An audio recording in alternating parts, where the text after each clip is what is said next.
Good morning and welcome back. In the previous class, we learned what an election is.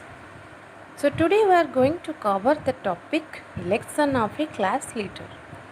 So, how a class leader is elected? Most of the schools have student leaders like class president, house captain, school captain, and so on. So these leaders are elected by students and teachers through the process of voting.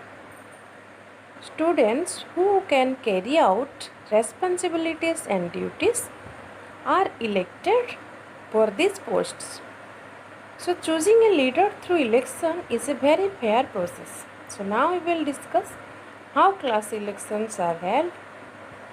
So at first, one child has been chosen from each row of a class to stand in the class election.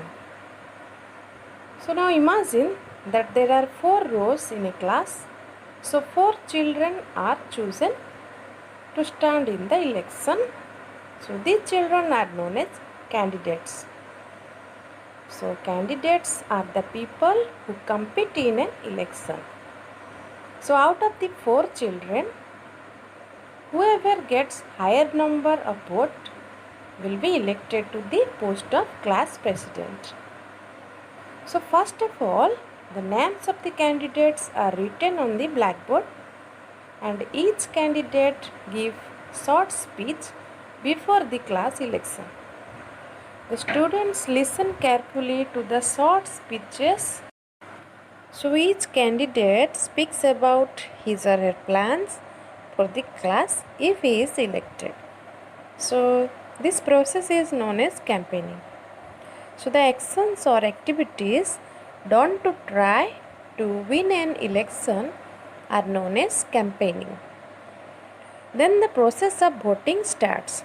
So after the speeches are over, the process of voting starts.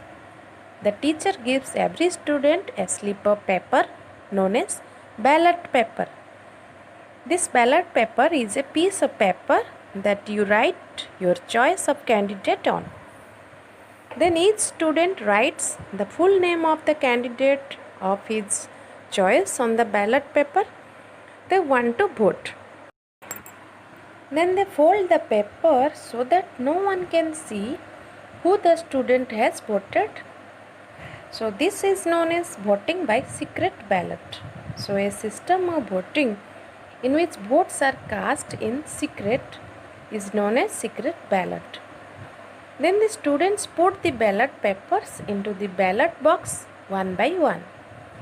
Then finally the teacher collects all the ballot papers from the ballot box and counts the total number of votes that each candidate has secured and declares the winner.